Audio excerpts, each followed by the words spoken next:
very happy and I'm feeling immense pleasure to introduce myself as Dr. Deeksha Dave, Assistant Professor, Environmental Studies, School of Agriculture, IGNOU, speaking on the occasion of International Women's Day, which is celebrated every year on March 8th.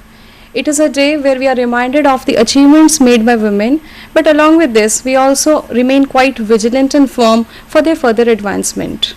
Today's talk highlights the role of women towards sustainable development.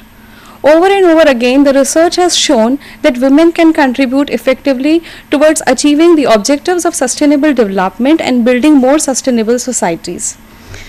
Sustainable development is most commonly defined as the development which meets the needs of the present without compromising the ability of future generations to meet their own needs. This most common popular definition of the term has come from our Common Future report published by World Commission on Environment and Development 1987. It is actually based on the principles of democracy where we guarantee equal rights and equal opportunities to all. It is also about safeguarding the Earth's capacity to meet the requirements of the current as well as the future generations. So today sustainable development has become a key objective for all the national level policies and strategies whatever we are framing. It is essential so as to maintain the quality of life on present as well as the coming generations. Sustainable development rests on the three pillars: economic, social, environmental. Of course, I do not mean that the priorities are in this order. Actually, these three pillars are interrelated and one must understand the interlinkages that are there between them. History has shown many times that whenever we have paid attention and paid more concerns to one aspect or one pillar, there are undesirable, unsustainable outcomes in the society. So solely focusing on the profit margins will lead to social and economic problems in the society along with the environmental problems in the ecological domain. Therefore, we have to take that whatever action, whatever planning, whatever strategy we are framing for further development and our advancement, the actions that these three pillars will have upon them, that needs to be addressed and that needs to be taken care of. Therefore, in accordance to it, we must say that objectives of sustainable development vary. Broadly, we put it as the objectives of sustainable development are social progress and equality, environmental protection, conservation of natural resources, and of course, a stable economic growth. Now, social progress and equality is essential because every human being is entitled to have a quality social life. And this quality social life will come from good health, good prospects for education, the quality of food that we are having, the quality, the safety that we have in our society. Then apart from it, all these factors too depend upon the surroundings. So therefore it is also essential to have a kind of a safe environment, because every individual has a right to live in a safe environment and to consume the assets that the nature has given us, which are pure, which are safe to consume and which are safe to we live upon them. So environmental protection goes along with the conservation of natural resources. As the state is very well known today that the renewable resources and the non-renewable resources are dwindling and the advancements are going on, we are in search of the alternatives, all these things are happening, and therefore it is essential that we pay due attention, we go on towards the exploration of more and more alternatives to use. Apart from it, we cannot deny, we cannot rule out the importance of a good social life, social and as well as the economic life, because every individual also has a right to improve the standard of living, to have a more better life, to have access to resources, to have the improvement in terms of financial aspect. Now, all these factors are possible only with the guaranteeing of the sustainable development that we are taken into account. And to achieve all the objectives, it is necessary that we have a strong man force. We have a human capital which is rich in terms of the health aspects, which is rich in terms of the quality of education and other things. Therefore, population matters for sustainable development. Human beings are at the center of concerns for sustainable development. They are entitled to a healthy and productive life in harmony with nature. What does it mean is that population characteristics, the distribution of population, the composition of population, the changing numbers of population, all these factors have a great influence on the socio-economic life of the people, and it also has an influence on the consumption of the resources and other things. Therefore, whenever serious conclusions, serious suggestions and serious opportunities and challenges for sustainable development, whenever they are searched, it is very necessary that we go on searching and taking the concepts of population dynamics in mind. Therefore, it is important to recognize that population dynamics have a significant influence on sustainable development. Population dynamics govern population distribution, the characteristics of population, the rural-urban scenarios which are there, the sex ratio, that is also very important, because all these factors ultimately in a some way or the other depend upon the social, economic and the environmental aspect. And efforts to promote sustainable development that do not address population dynamics have and will continue to fail. For example, taking a very small thing, you take the example of food insecurity, or you sustainable management of land, or controlling the natural and the man-made disasters. Now these issues are very much linked to population dynamics.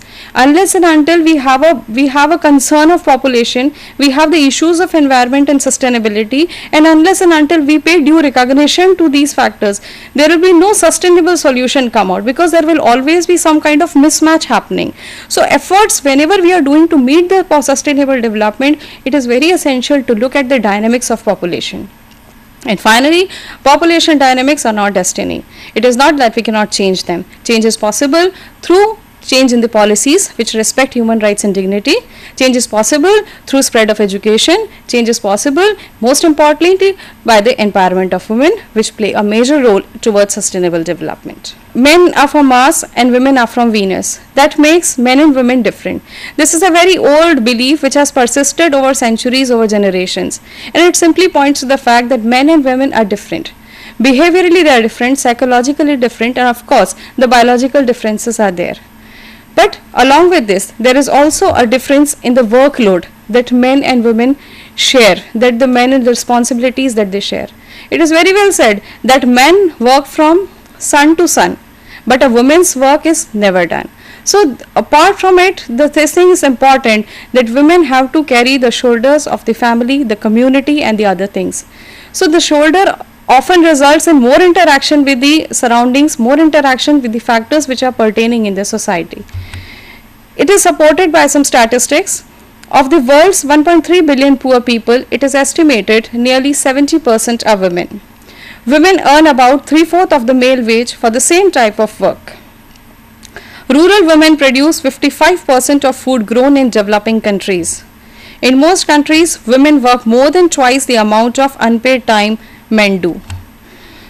Women's contribution to sustainable development. Every day women make so many decisions that affect sustainability, that affect sustainable development, be it the use of water, be it the use of energy.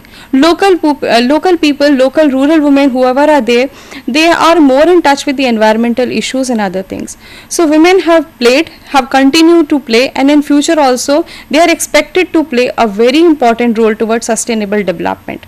And this fact is supported by the Rio Declaration, which is a short document, stated that women have a vital role to play in environmental management and development. Their full participation is essential to achieving sustainable development. Again, Agenda 21 Chapter 4 states that women should be fully involved in decision making and in the implementation of sustainable development activities, along with research, data collection and dissemination of information. The document support that inclusion of women is the most important aspects toward achieving the goals of sustainable development, right from the social aspects to the economy to the environmental aspect. Women and society, no society can exist without the contribution of women, because they are, if we consider at the most local level, most point level, it is the women who is the nucleus of the family. All the activities are geared towards her, and all the work she is performing. So that makes the women unique in the society. And apart from the fact, women are usually the ones who carry on the traditions from one generation to other. The cultural values, the social values are there in the women, and they are passed on from generation to generation. It is believed that women as the epitome of shiksha, swasthya, स्वावलंबन, संवेदना, सामाजिc न्याय और समता. And all these moral values are passed on from the next generation to the women. But realizing this, since the condition of the social status of women is not so good, not so appealing, we find that gender and equality, still there is a wide gap. And this thing is observed at two levels. There is a son's preference and daughter's neglect. And secondly, eliminating daughters. Still in many families we find that there is a preference for the male child. And the daughter is neglected in terms of nutrition, in terms of the providing less access to education and other things. And with the advancement of medical technologies, we now have the elimination of daughters. That is, daughters are being killed in the mother's womb as well. Apart from it, there is the prevalence of high maternal mortality.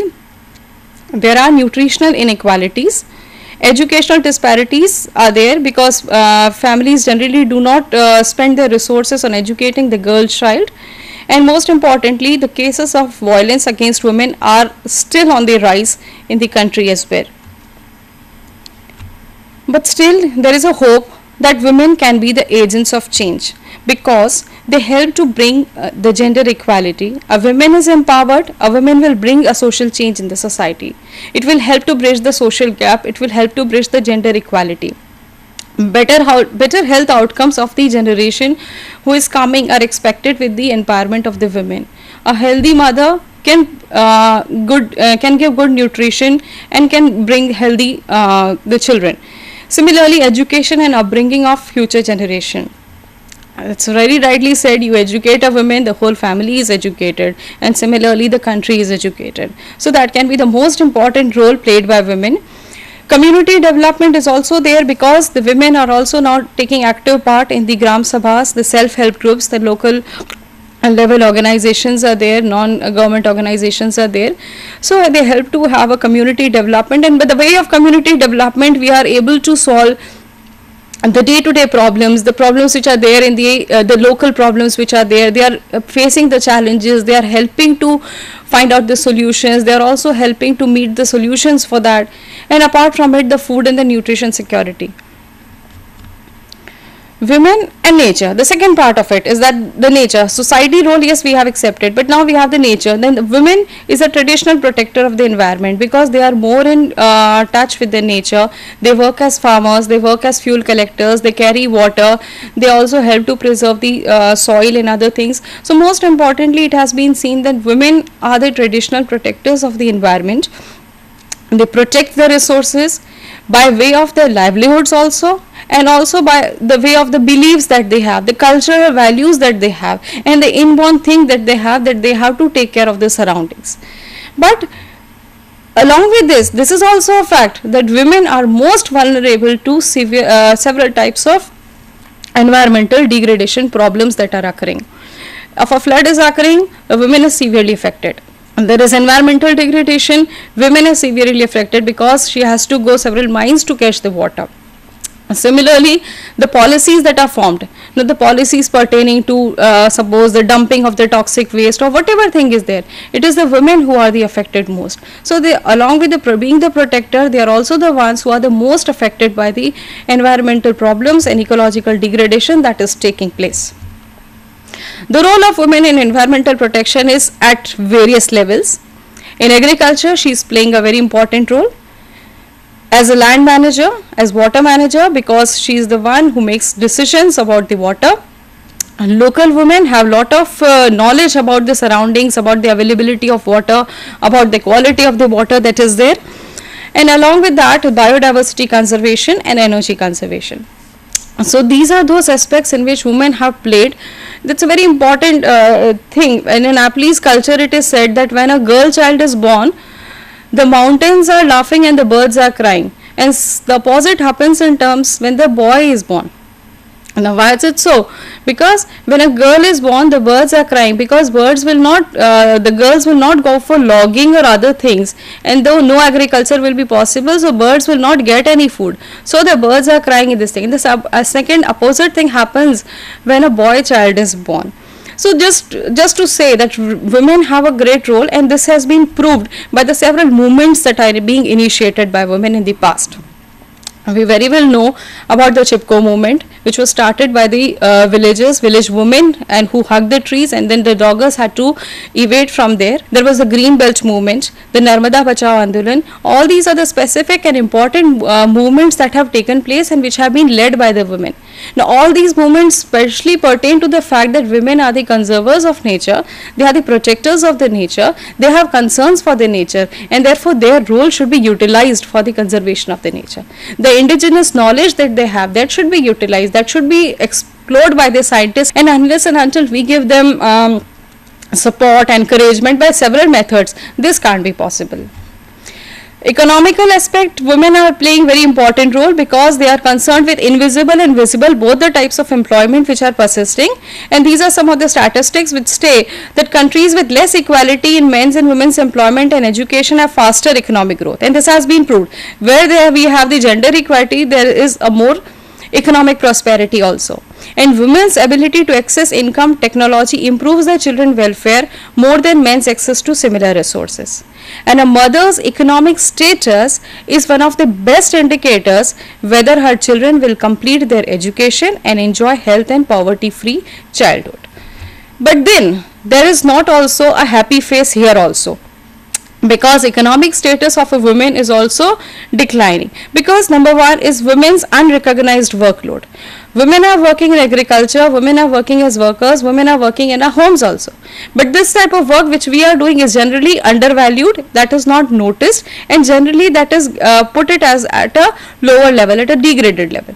And another important point is that women spend most of their times looking after the children, looking after the elderly members of the family, and along with this the domestic chores of the house. So this does not guarantee them any economic benefits. Feminization of poverty. The Pandit Jawaharlal Nehru has very rightly said that if you want to know the status of any country, just look at the condition of the women there. And there is no denying that women are living in abject poverty. They have limited access to services. Services in the sense, they do not have access, very rarely it happens that the city or a village is designed according to needs of the women. So they do not have access to the benefits which they can enjoy. The reproductive rights are not being properly made. The education opportunities are less. The job opportunities for their favorable growth is not there. And they have less representation in decision making. Whenever it comes to a decision making, they are not involved. They are not involved even when they are playing a role there. And the nature of work and employment is also different, because women work more and they paid less. They are not represented anywhere. And the irony of the situation is there, most of the, if we look at the agricultural terms, the patta or whatever we say, it is generally issued in the name of males. So legal loopholes are also there which prevent women, because they are denied their rights, because they do not have access to the credits and other things that they should have in order to make a change and in order to make a decision of their own. This is a simple explanation that when women carry water to the families, it is called household.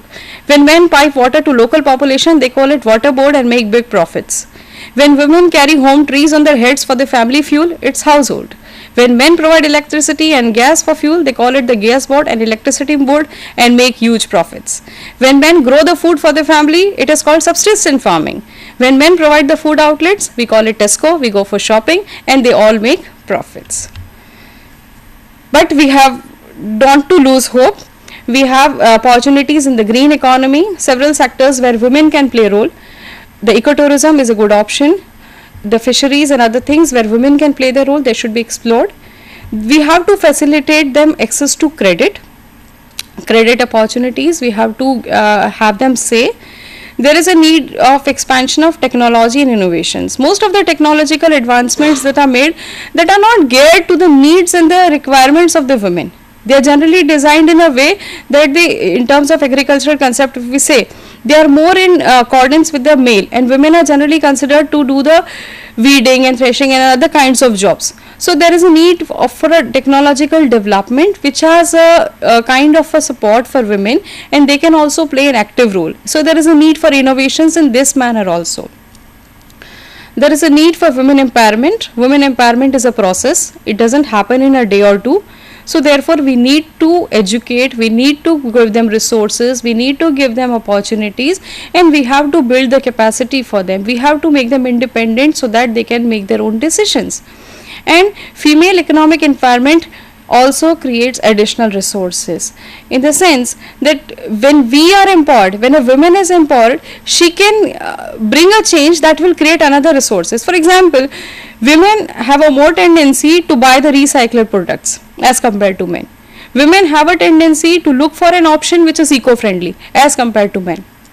And this goes in with the path that if you look at the energy sector also, men always go for the hard path of energy, where we have the thermal and other options, and women will also always go for the soft path of the energy, that is the wind energy, the solar energy and the other things. This is a vision, women's vision for Rio Plus 20, an equitable and sustainable world. Women's group was formed as a result of UNCED 1992, and this group recognized that women is one of the most important group which can play a role towards sustainable development. This vision came with three basic elements: gender equality in all spheres of societies, human rights and social justice, environmental conservation and protection of human health. Gender equality in all spheres of society. It means world where women can fully deploy their potential in all spheres of societies, world without gender-based violence at home, workplace and in society, world where women have equal access to financial resources, and world where women are equally represented in education and job opportunities.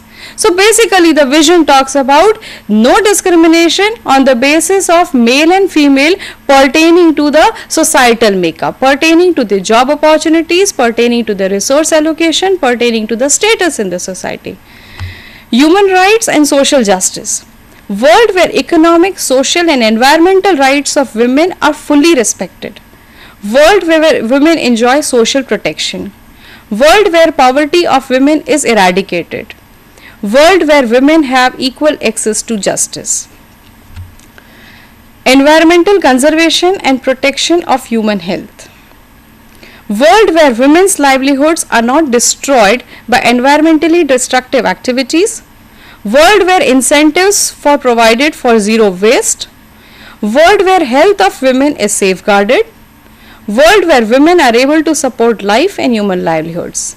An attempt has been made to have a linkage between the women and the environmental aspects pertaining, ranging from waste generation to the conservation of resources and to the activities which are environmentally degrading. So there is a need to have a linkages of gender considerations in this manner also.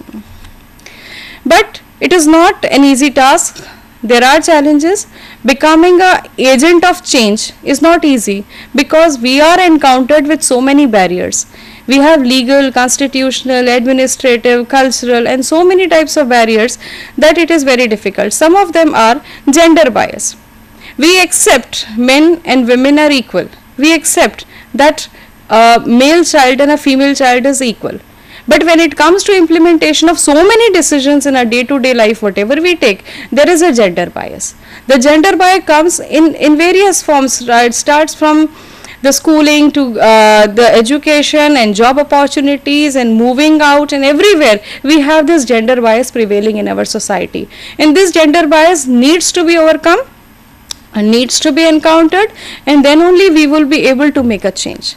Second is the institutional barriers. Institutional barriers mean that, for example, we do not have considerations for infrastructural development, seeing the needs of the women. It's very common thing. If we go to villages, it's very common thing what we find, that girls are not able to complete their education because of the lack of the toilet facilities that we have in our schools. So that is an institutional barrier. That is a barrier which comes from the administrative and the other infrastructure development aspects. The lack of representation in decision making. Women hardly play any role. Most of them are not aware of the political issues, of the governance issues. They are not aware. They do not know that they have a say in all these things. So that is the major thing. The traditions and customs which put them apart, which always make them that they are at the lower end. They are at these things have to be performed by them only. They cannot overcome them. And women's multiple roles. It's not single-handedly they are performing only one role, but they have to play various roles in the society. And because of this, there is always a kind of juggling, and there is always a kind of mitigating one impact over the other. That generally happens. These are some of the most important challenges that which need to be overcome and need to be taken care of.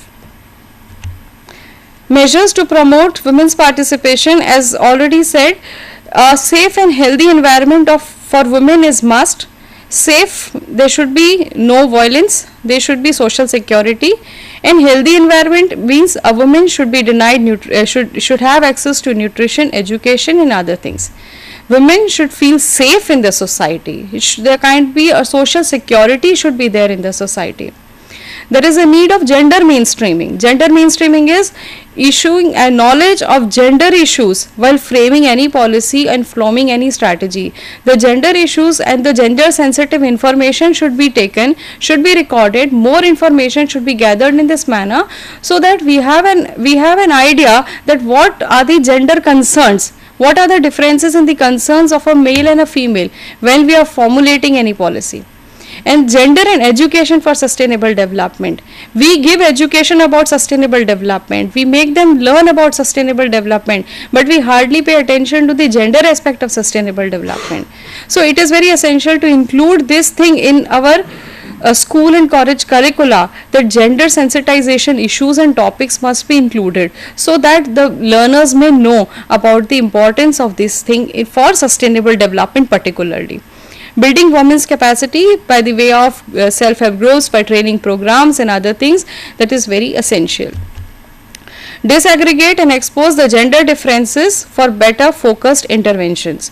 Gender specific rules, gender specific actions, gender specific projects that should be done, so as to have a clear cut vision of what is the problem and what are the solutions that could be done, where women can contribute effectively and where the men can have a more chance towards a sustainable society. So unless and until both of them are playing their 100% role, we cannot guarantee the sustainable development.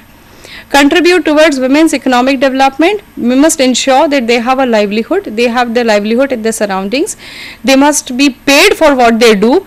Not so what generally happens, that they are usually paid less than the males for the same hours of work and the same type of work also.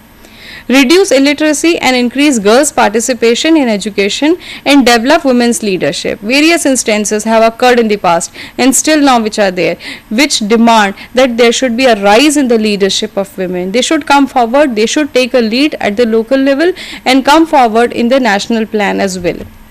These are some very good examples, the notable women in sustainable development. G.S. Brundtland was the one whose commission gave this current population definition of sustainable development. Rachel Carson was the first who challenged the use of pesticides in agriculture, and in her book Silent Spring she made the world know that what could be the disadvantages. Wangari Maathai was the one who is responsible for encouraging community-based tree planting in Kenya, which gave rural people, rural women particularly, lot of employment opportunities, which also helped in the overcoming environmental degradation problems. In India, we have Sunita Narayan. She is working as the director of CSE. Whether it is the issue of pesticides in Coca-Cola or it is the issue of sustainable housing, she is doing a pioneer role. Vandana Shiva is concerned about raising the issues of indigenous varieties, agriculture, the traditional methods. Medha Patekar is well known as a social activist. She has been working in the issues of displacement of people occurring because of dams construction and the social and the ecological problems pertaining to it. Ila Bhatt is the founder of SEWA, Self-Employed Women's Association, and at the grassroots level she is working to provide employment opportunities for women. So now the women are rising up, and when the women rise up from a nation, they are the strongest voice that can be heard, and it's a voice that cannot be silenced. So in a nutshell, what we presume is that India particularly gives a hope, because we have the traditions of overcoming the social and the economic challenges. We are on the way towards development, so why not develop sustainably? And if we have to develop sustainability, we cannot ignore the important role which is played by the women in all spheres. It is essential because men and women both are active partners in the society, both are playing their own social, ecological and economic role. And when we are mainstreaming all these things, when we see sustainable development as a holistic approach, we cannot deny, we cannot put them apart, we cannot just impose the decisions made by men on women. So there is a need for their active participation, and it has been proved. We have good examples from other countries also, where we have education, where we have greater access to resources, where we have better employment opportunities, and there is no gender inequality existing, because gender equality and equity is not only the question of human justice, it's not only a human right, but along with it is crucial. It is crucial for survival, it is crucial for social justice, it is crucial for sustainable development. So we cannot ignore the things which are there. Finally, concluding, you can do almost anything you put your mind to. You can swim the deepest ocean and climb the highest peak.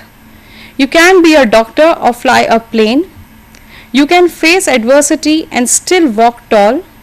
You are strong, beautiful, compassionate, and much more than words could ever say. Today is yours, and so is every other day. Happy Women's Day. Keep smiling, keep inspiring.